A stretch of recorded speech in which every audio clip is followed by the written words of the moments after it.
Hello friends, welcome to Shanti channel. இன்றைக்கி நம்ம சேனலில் இட்லி மாவில் இனிப்பு போண்டா எப்படி செய்யலாம் நம்ம இன்றைக்கி பார்க்க போகிறோம். அதுக்கு நான் இன்றைக்கி இட்லி மாவு ஒரு 1.5 கப் எடுத்துருக்குறேன். அதாவது இது ஒரு நாள் கழித்து புளிச்ச மாவு கொஞ்சம் எடுத்துக்கோங்க. இது கூட ஒரு 1/2 கப் மைதா மாவு ஆட் பண்ணிக்கலாம். இது கூட ஒரு 1/2 கப்பு சர்க்கரை ஆட் பண்ணிக்கலாம். இதை நல்லா மிக்ஸ் பண்ணி விட்டுக்கலாம்.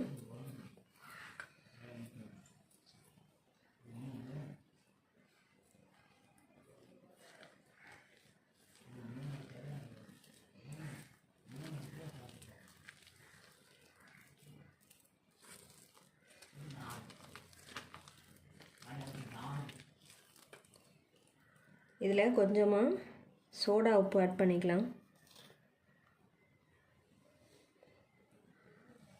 இதை நல்லா மிக்ஸ் பண்ணி விட்டுக்கலாம்.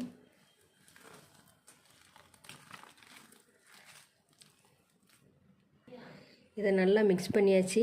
பாருங்கள், இந்த மாதிரி இப்படி போண்டா போடுற மாதிரி இருக்கணும். இது கரெக்டாக இருக்கும். இதை நம்ம ஆயிலில் போட்டு ஃப்ரை பண்ணி எடுத்துடலாம். இது உங்கள் மாவு கொஞ்சம் தண்ணியாக இருந்துச்சுன்னா நம்ம மைதா மாவு கொஞ்சம் போட்டுக்கலாம். மைதா மாவுக்கு பதிலாக நம்ம கோதுமை மாவு கூட போட்டுக்கலாம். இதை நம்ம ஆயிலில் போட்டு ஃப்ரை பண்ணி எடுத்துக்கலாம். ஒரு கடாயில் ஆயில் ஊற்றிருக்கேன். ஆயில் சூடானோடனே இந்த மாவை அதில் ஃப்ரை பண்ணி எடுத்துக்கலாம். ஆயில் சூடாயிடுச்சு. இப்போ நம்ம மாவை அதில் போட்டுக்கலாம். இந்த மாதிரி கையில் எடுத்து இந்த மாதிரி குட்டி குட்டி போண்டாவாக நம்ம போட்டு எடுத்துக்கலாம்.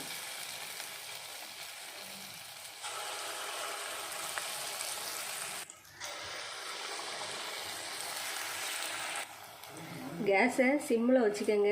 இது சீக்கிரமாகவே கொஞ்சம் கருப்பாயிரும். இதை நம்ம திருப்பி போட்டுக்கலாம்.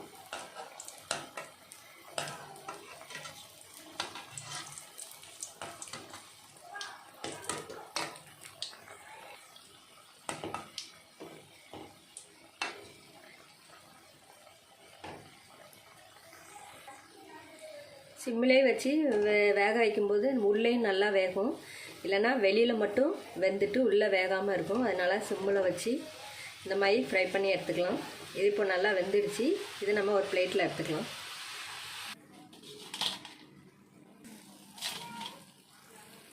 இப்போ அடுத்த பேஜையும் நான் போட்டிருக்கிறேன். இது நல்லா வேகட்டும்.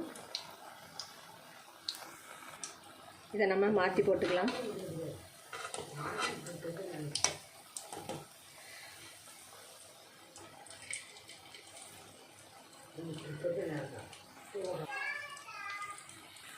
இதை எடுத்துடலாம்.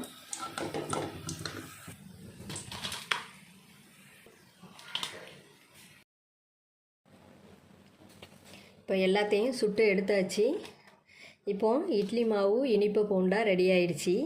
இது சாப்பிட்றதுக்கு ரொம்ப அருமையாக இருக்கும். நம்ம ஈவினிங் டீ குடிக்கிற டைமில் இட்லி மாவு இருந்துன்னா சட்டுன்னு ஒரு ஸ்நாக்ஸ் செஞ்சு சாப்பிட்டுக்கலாம். குழந்தைங்க ஈவினிங் ஸ்கூல் முடிஞ்சு வந்தோன்னே இந்த மாதிரி செஞ்சு வச்சிங்கன்னா ரொம்ப ஹாப்பியாகி விரும்பி சாப்பிடுவாங்க. நீங்களும் இதே மாதிரி ட்ரை பண்ணி பாருங்கள் ஃப்ரெண்ட்ஸ். இந்த ரெசிபி உங்களுக்கு பிடிச்சிருந்துச்சுன்னா லைக் பண்ணுங்கள், கமெண்ட் பண்ணுங்கள், வீடியோவை ஷேர் பண்ணுங்கள். நிறைய ரெசிபி என்னோடய சேனலில் இருக்குது. நீங்கள் அதை பார்க்கணுன்னா மறக்காமல் சாந்தி சேனலை சப்ஸ்கிரைப் பண்ணிடுங்க. சைடில் உள்ள பெல் ஆப்ஷன் கிளிக் பண்ணி வைங்க. அப்போ தான் நான் போடுற ஒவ்வொரு ரெசிபியும் உங்களுக்கு உடனுக்குடன் வரும். தேங்க்யூ.